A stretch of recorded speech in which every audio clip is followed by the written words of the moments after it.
Halo guys, Assalamualaikum warahmatullahi wabarakatuh. Kembali lagi bersama saya Bobby Herian.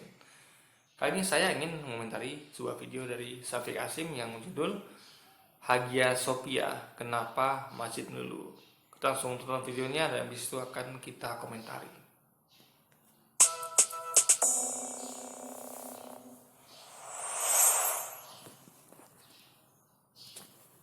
Assalamualaikum warahmatullahi wabarakatuh. Berjumpa kembali dengan catatan Syafiq Hasim.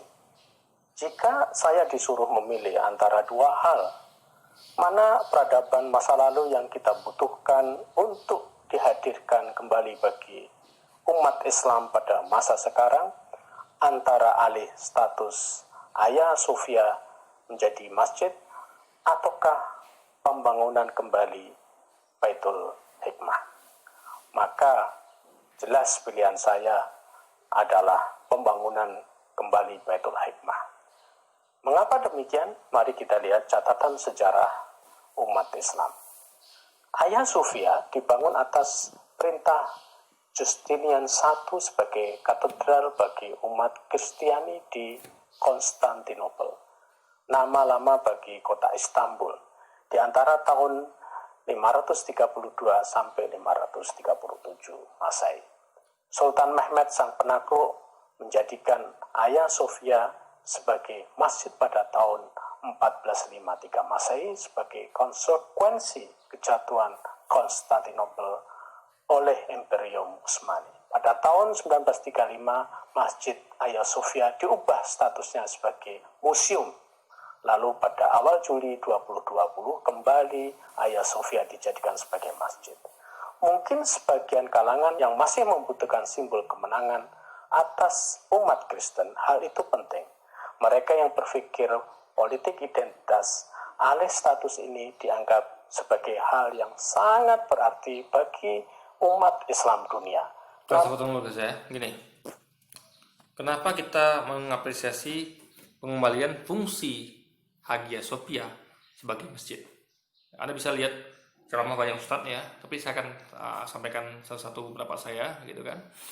Gini, Islam itu dibangun peradabannya dalam masjid. Kita tahu ketika Nabi pertama kali beliau ke satu tempat itu beliau bangun masjid. Dan di masjid itu beliau mengatur semuanya, mengatur ekonomi, mendidik, mendakwah, apalagi memimpin pasukan, semua hal yang siasah dalam hal kemenangan Islam itu semua ada di masjid.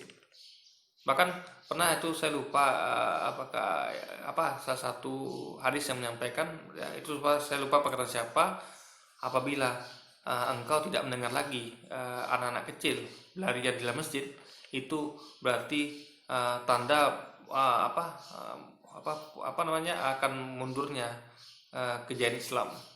Jadi masjid itu bahkan bukan cuma sebagai tempat peradaban, tapi anak-anak pun harus dibuat senang ke masjid.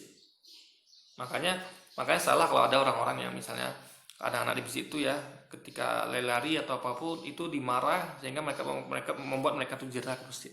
Tidak, mereka cukup diawasi dan dikasih tahu yang baik. Nah, jangan lari-lari ya, ini masjid, ganggu orang sholat gitu. Nah, intinya adalah mereka boleh bermain di masjid selama tidak mengganggu orang sholat. Dan ketika pun mereka melakukan itu, mereka sebenarnya dihiasi dengan baik, dengan lembut, yang membuat mereka tuh jarang ke masjid. Ya. Nabi pernah, bahkan Nabi sholat tuh guys, anaknya sampai naik ke badannya. Anda bisa lihat kisah itu, ya. Ada bisa cari referensinya. Saya cuma ceritakan di sini. Nabi sholat itu diganggu sama anaknya, cucunya, bukan anaknya, cucunya. Cucunya naik ke dia lagi sujud, cucunya naik gitu kan. Jadi beliau menunggu sampai cucunya turun dari badannya baru dia lanjutkan gerakan sholatnya gitu. Tapi dia tidak berhenti sholat dan dia tidak pernah memarahi cucunya tersebut gitu. Dia tidak merasa terganggu gitu. Paling nanti dinasihatin kan, itu nggak boleh anak gitu. Yang penting adalah kasih anak itu kata-kata yang santun karena mereka tetap belum paham gitu. Anak-anak namanya anak gitu kan. Nah, intinya adalah masjid adalah peradaban bagi umat Islam. Di situ letaknya. Di semua urusan Islam itu diatur di masjid tentang agama Islam. Ya, bahkan siasat menuju kemenangan juga di situ. Bagaimana kemajuan Islam dan umatnya tentunya dalam hal segala hal ekonomi, dalam hal segala macamnya gitu diatur di masjid. Itu yang diajarkan oleh Muhammad. Makanya menjadikan Hagia Sophia sebagai masjid. Dan itu memang yang diubah oleh pemerintahan sekuler Turki di bawah siapa, saya lupa namanya ya.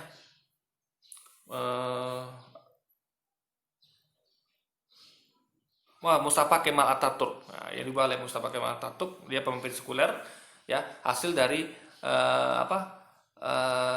kehancuran Khalifah Turki Utsmani, yang kehancuran itu disebabkan oleh mata-mata dari Inggris yang menghancurkannya, yang dengan licik menipu sehingga jatuhlah kekaisaran Turki Utsmani yang sangat berjaya itu, sangat luar biasa megahnya dan sangat luar biasa kekuasaannya, itu akibat dari tipu muslihat yang dibuat oleh seorang mata-mata dari Inggris, sehingga jadilah pemimpin sekuler yang bernama Mustafa Kemal Atatürk. Dan dia saking sekulernya dia mengunggah masjid di museum, padahal masjid adalah peradaban umat Islam gitu, ya kan.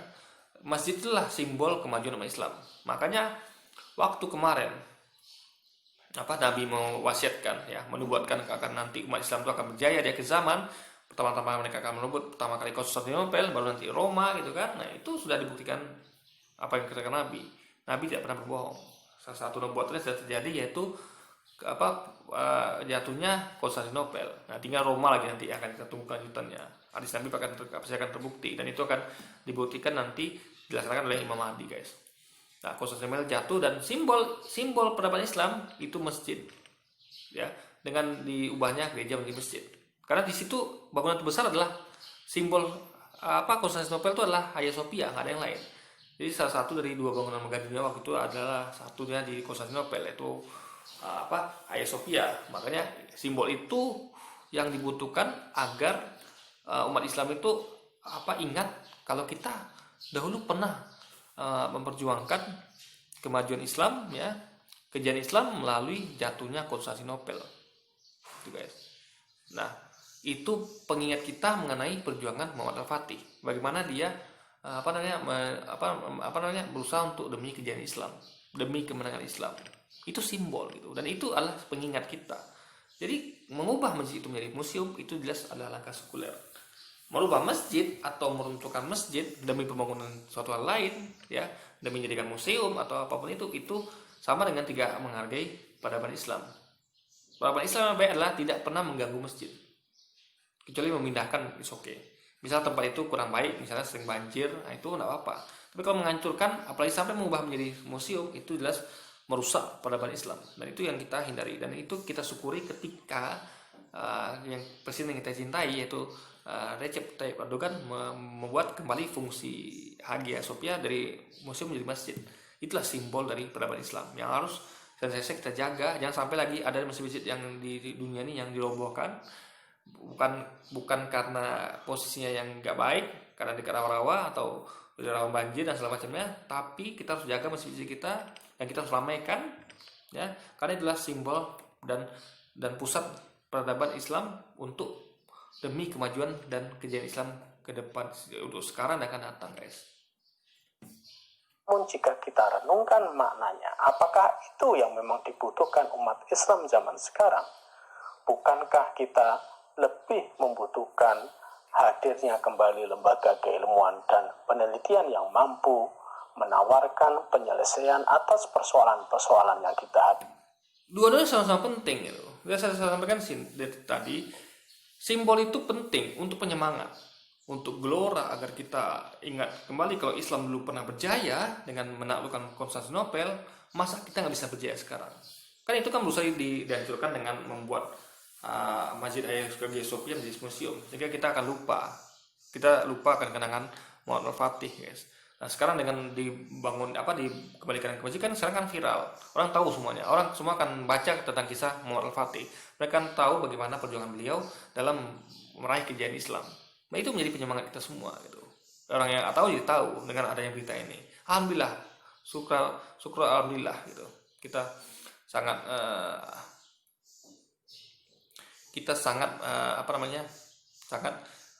gembira atas berita ini gitu. Ini membuat penyemangat bagi kita kalau kita sebenarnya bisa mengalahkan Barat. Karena ini kan Barat dibingungkan sebagai dalam hal teknologi dan segala macamnya, kita bisa mengalahkan mereka karena kita pernah punya kisah masa lalu yang membuat Islam berjaya. Islam menjadi kekuatan besar di zamannya, ya. Anda bayangkan dulu kekuasaan Khalifah Turki Utsmani itu meluas gitu kan, sangat luas gitu. Yang dulu orang nggak menyangka gitu, ya kan. Sama juga ke zaman Rasulullah di Mekah itu dahulu hanya Mekah saja sampai besar menjadi Khalifah Utsmaniyah. Orang nggak nyangka dulu guys. Gitu. Kita bisa dari dahulu hanya Mekah yang terpencil gitu. Kalau kita lihat peta kekuasaan dunia saat itu, ya kita nggak menyangka Islam bisa berjaya seperti begitu hebatnya gitu. Itu berkat orang-orang yang menerapkan syariat Islam, orang-orang yang patuh pada Tuhannya gitu.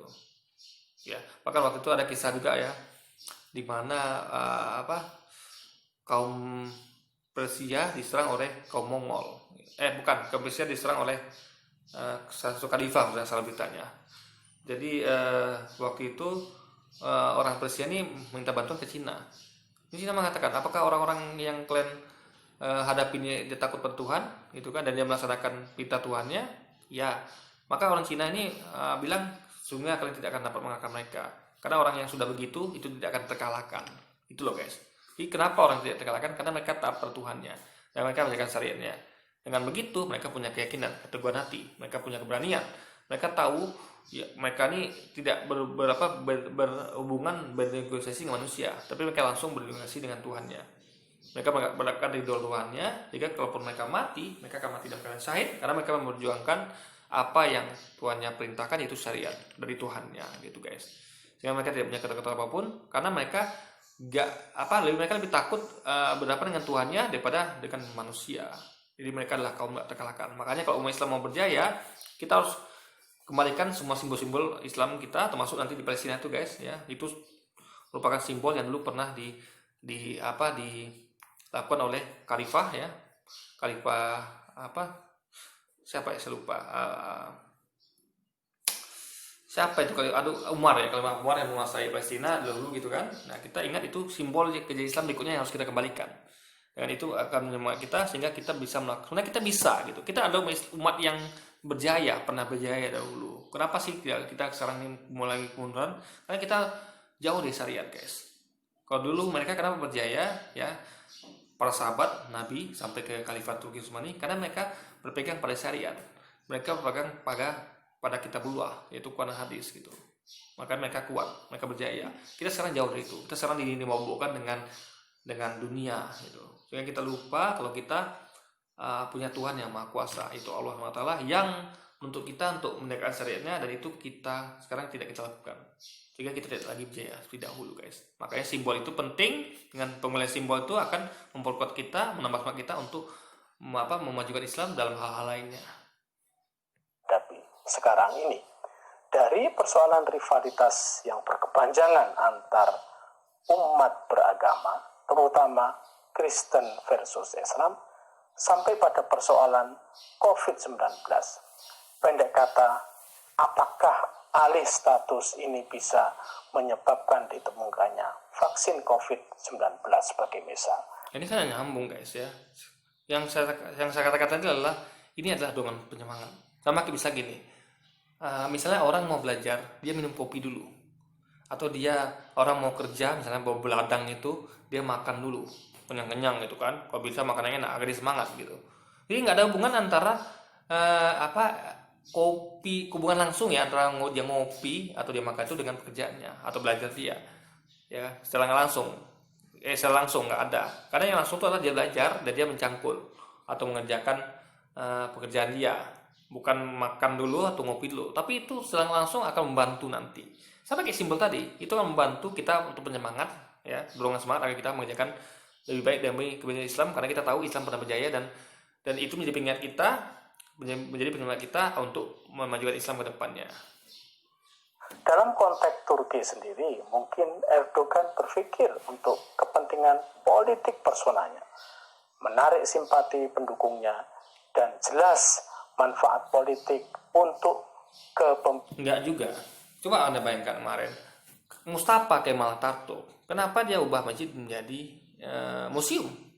Ini jelas nggak ada hubungan dengan popularitas, nggak ada guys. Memang umat Islam dunia itu memang menginginkan bukan cuma umat Islam Turki gitu, umat Islam dunia gitu. Karena dia bagaimana banyak ungkapan senang dari umat Islam dunia mengenai pengembalian Hagia Sophia menjadi masjid. Itu banyak umat Islam. Jadi ini bukan masalah dukungan juga, tapi memang itu yang harus dilakukan gitu untuk mengembalikan peradaban Islam yang telah direnggut oleh kaum sekuler, ya, yang harus kita lawan, yang harus kita kembalikan fungsinya agar sebagai simbol kejayaan Islam di masa lampau, untuk pengingat dan untuk penyemangat kita untuk berbuat lebih baik ke depan untuk Islam. Pimpinannya yang didapatkannya. Namun bagi kita umat Islam di belahan lain, terutama umat Islam di Indonesia, euforia pengalihan status Hagia Sophia secara resmi menjadi masjid kembali sebetulnya untuk apa? Tadi sudah saya sampaikan, saya tambahkan lagi, ini menjadi, kita akan yakin kalau ada satu pemimpin yang namanya Recep Tayyip Erdogan yang berani melawan hegemoni asing, hegemoni Barat, hegemoni kaum kafir, untuk menjadikan Hagia Sophia menjadi masjid. Dan beliau yang kita harapkan, kita tahu sekarang ada pemimpin yang bisa kita harapkan untuk membebaskan Palestina. Salah satunya adalah Erdogan.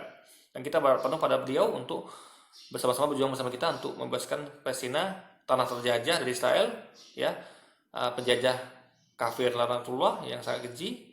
Itu kan kita perjuangkan, dan kita tahu ada sosok pemimpin yang kita kagumi, kita rindukan, yang akan berpeluang untuk membebaskan Palestina, yaitu salah satunya adalah Recep Tayyip Erdogan.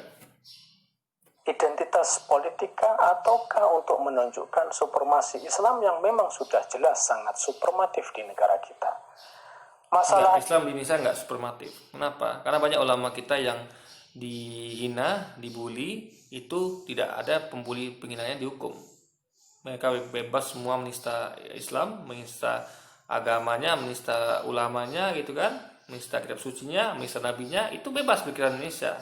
Jelas di Indonesia ini agama Islam hanya simbol, hanya status, bukan supremasi. Karena kalau supremasi semuanya itu kan ditegakkan. Apapun yang menghina Islam akan diproses, tapi tidak dibiarkan, guys. Ini menunjukkan Islam di Indonesia nggak punya supremasi. Sama seperti katakan Nabi dulu, pernah ada hadisnya ya, Nabi mengatakan nanti di akhir zaman kalian akan akan dibully oleh musuh kalian gitu. Kurang lebih begitu kan. Jadi pas sahabat bertanya, kenapa ya Rasul, apakah jumlah kita sedikit? Tidak, jumlah kalian banyak. Nah, ini sama seperti Indonesia, jumlah kita banyak, tapi kalian seperti buih di lautan. Kalian banyak, tapi kalian itu tidak ada efek takutnya, tidak ada pengaruhnya. Sama kayak kita Indonesia sekarang, jumlah kita banyak, tapi kita tidak diikuti, kita tidak segani. Kenapa? Karena kita tidak berpegang pada syariat Islam, kita tidak berpegang pada agama kita. Kita menjadi ikut-ikutan mereka, sehingga kita tidak lagi ada harganya di mata mereka, karena kita tidak punya prinsip gitu. Sama seperti kisah tadi, gimana Persia itu meminta bantuan pada Cina, Cina mengatakan apakah mereka berpegang pada agamanya, apakah mereka mematuhi perintah Tuhannya. Ya, itu menjadikan Cina takut dan Persia takut, sehingga Cina tidak memberikan bantuan kepada Persia untuk melawan dari kekuatan Muslim saat itu, guys. Nah, sekarang kita tidak disegani oleh mereka, makanya kita sekarang di Indonesia ini tidak, agama Islam bukan supremasi, karena kita dengan gampangnya melihat, Anda lihat saja media sosial, banyak sekali penghinaan terhadap Nabi, terhadap kitab suci, terhadap ulama, bahkan ulama dengan gampang dipersekusi, ulama juga gampang dibunuh, gitu kan? Ya, kisah tahun 65, 48, bahkan kemarin di Jombang, yang di Poso itu kan, ulama dibunuh, ya, kerusuhan Poso yang dilakukan oleh Tibo CS yang beragama Kristen itu kan. Lalu yang di Tugu Santet kemarin itu banyak, itu ulama yang dibunuh.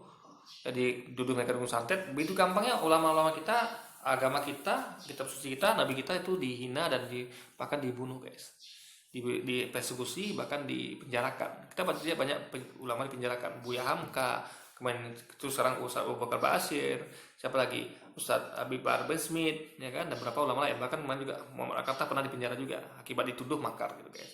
Jadi Islam di Indonesia bukan jadi supremasi, hanya menang jumlah, menang banyak, tapi seperti buih di lautan seperti kata Nabi tadi. Nah, itu yang harus kita balikkan.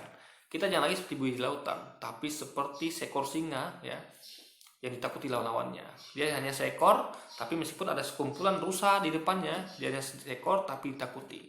Jangan jadi sekumpulan kambing gitu. Ada jumlah kambing banyak, satu ekor singa, kambing takut sama singa. Jangan.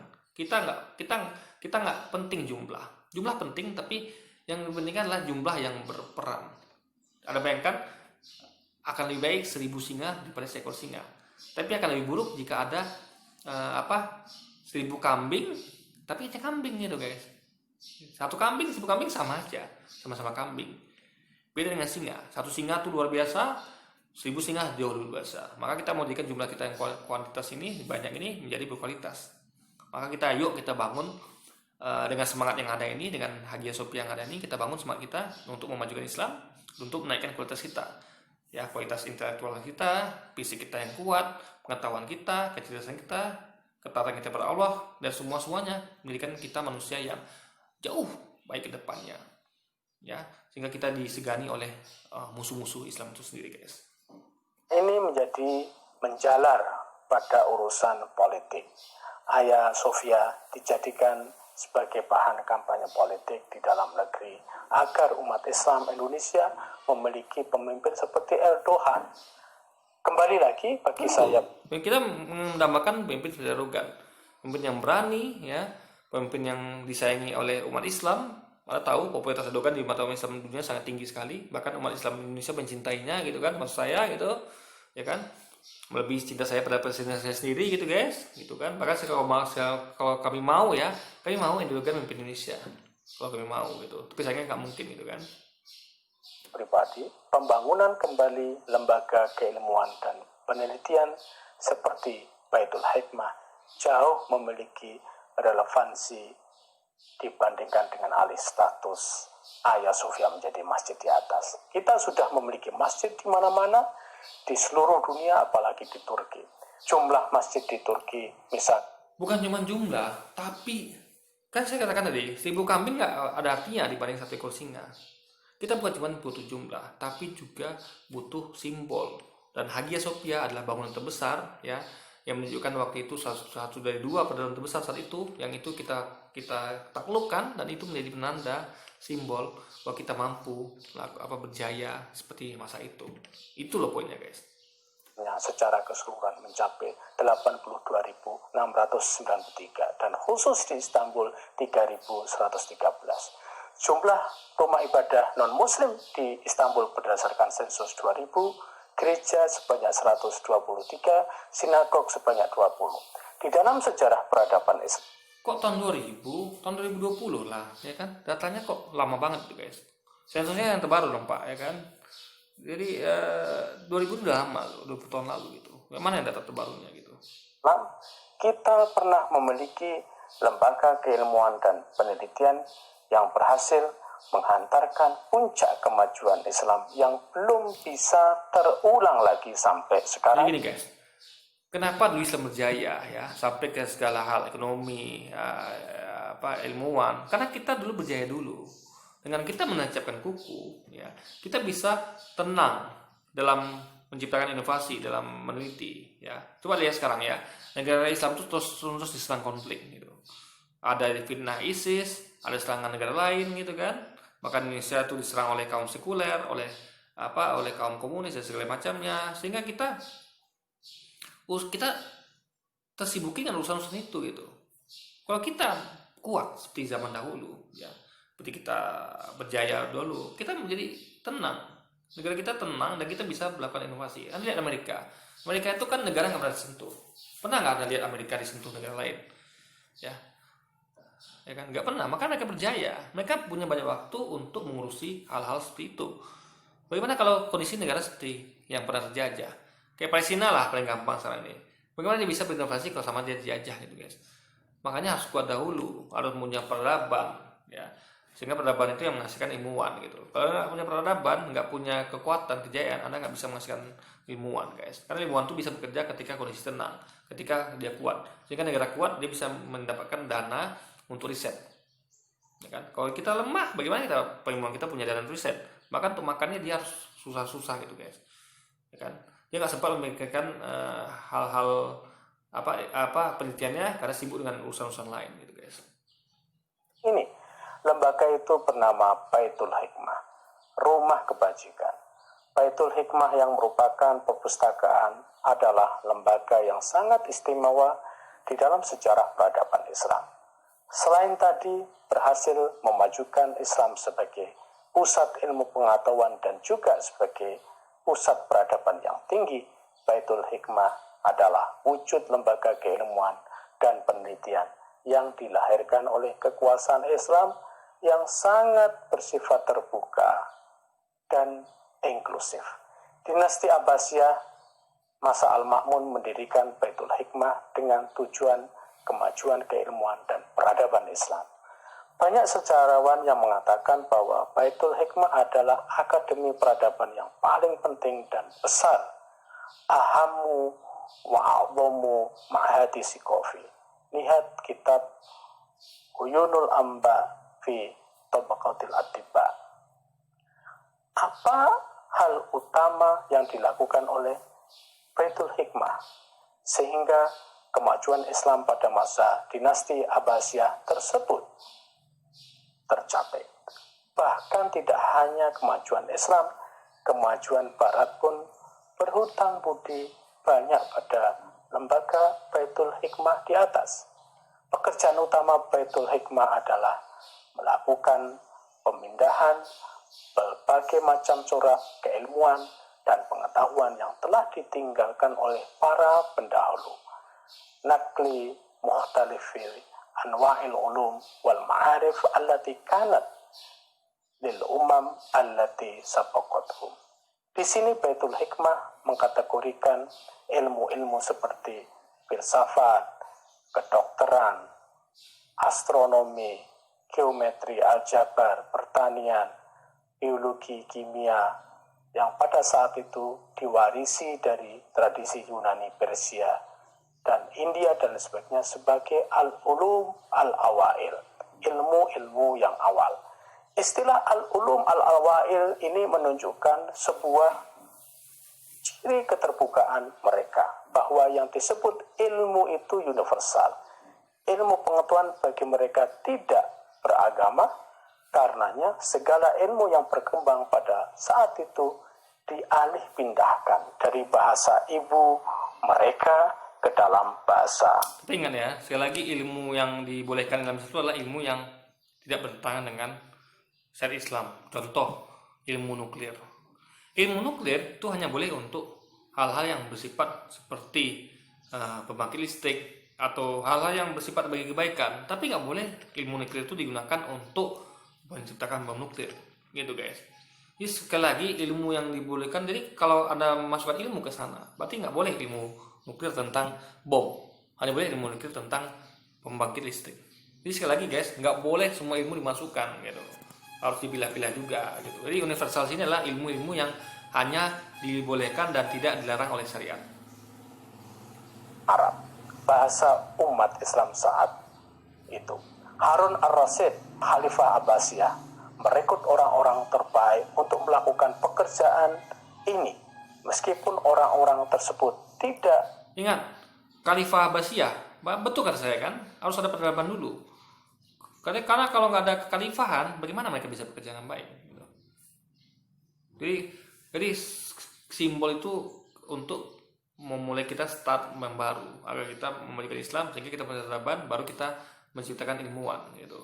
Ilmuwan yang akan taat pada peradaban Islam, bukan ilmuwan yang kayak sekarang ini. Gua lihat ada ilmuwan, tapi dia tidak ilmuwan yang tidak berpegang pada syariat, sehingga dia keluar dari syariat, sehingga dia tidak bukannya memajukan peradaban Islam, malah makin bersifat keduniawian, bukan demi kejadian Islam, tapi bisa jadi kejadian dirinya sendiri maupun golongannya, guys. Beragama Islam. Penerjemah Kristen seperti Masawe, anak Yuhana bin Masawe, guru dari Hunain bin Ishaq, penerjemah Yunani ke dalam bahasa Arab yang juga Kristen sebagai contoh. Al-Ma'mun, salah satu khalifah. Sekali lagi ini ahli guys ya. Kalau ahli boleh dari agama lain boleh. Itu pemimpin. Makanya pemimpin diharamkan. Kalau ahli nggak masalah. Jadi tadi itu nggak masalah. Yang masalah itu adalah kalau seandainya ilmu yang disampaikannya itu adalah ilmu yang bertentangan dengan syariat. Tapi selama dia ilmunya tidak bertentangan dengan syariat dan selama bukan jadi pemimpin, nggak masalah. Ya, ilmu dan orang dari agama lain itu melakukan itu gitu.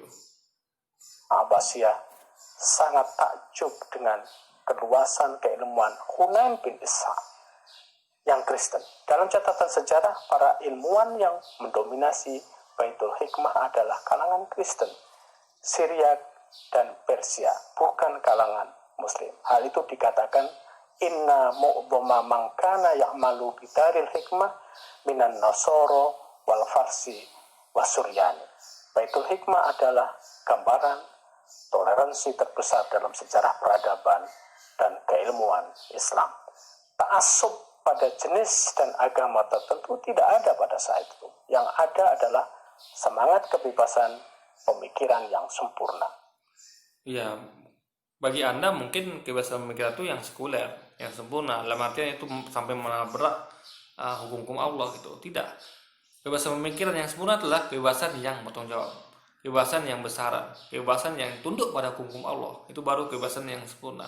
Kalau tidak, kebebasan yang tidak sempurna, alias bablas, alias nabrak, alias kebebasan yang sama kayak misalnya gini, kita bebas misalnya kita bebas selama kita tidak melakukan kejahatan. Kita bebas misalnya makan minum sepuas kita bebas misalnya selama tidak mengambil makan minuman orang lain, dalam artian mencuri. Kita bebas bekerja mencari nafkah asal halal, ya sepuas kita, sampai Anda sakit pun silakan gitu, yang penting halal, harta yang halal, daripada Anda tidak melakukan mengambil harta yang tidak halal gitu. Jadi kebebasannya harus, yang sempurna adalah kebebasan yang bertanggung jawab.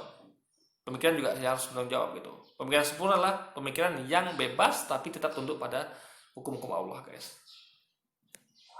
Bisakah kita saat ini membangkitkan hal-hal yang seperti dicapai oleh Baitul Hikmah di atas? Jika kita bisa, maka klaim Islam sebagai rahmatan lil alamin akan segera terwujud. Ya, bagaimana kalau misalnya ilmu itu dimasukkan, ilmu dari nuklir ini kan dari orang Kristen.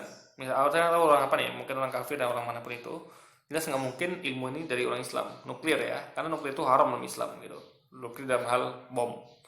Nah, itu kalau diciptakan atau dimasukkan ilmu itu dan orang membuatnya, apakah itu akan menunjukkan Islam mengatakan Islam sebagai agama rahmatan lil alamin? Tidak, akan dikatakan Islam sebagai agama penghancur, yang agama perusak. Enggak, guys. Jadi sekali lagi ya, untuk menciptakan itu harus tetap berpegang pada kitab Allah gitu, pada syariat Allah gitu, sehingga akan baru menciptakan Islam sebagai agama rahmatan lil alamin, kebebasan yang tetap berpegang pada syariat. Sebagai catatan, menghidupkan kembali peninggalan peradaban masa lalu sebagai bagian dari capaian peradaban Islam itu sangat penting. Namun lebih penting lagi adalah mengembalikan peradaban yang dibangun itu yang memang dibutuhkan oleh umat Islam untuk menjawab tantangan umat Islam yang semakin sulit saat ini. Karenanya, menghidupkan kembali Baitul Hikmah atau lembaga yang serupa menurut saya jauh menemukan relevansinya dibandingkan mengembalikan Hagia Sophia. Iya, karena Anda tidak paham itu kan pentingnya pengembalian Hagia Sophia sebagai masjid, dan itu sudah saya sampaikan sebelumnya. Oke guys, jadi mungkin sekian dulu video kita kali ini. Sampai jumpa lagi di video-video selanjutnya. Wassalamualaikum warahmatullahi wabarakatuh.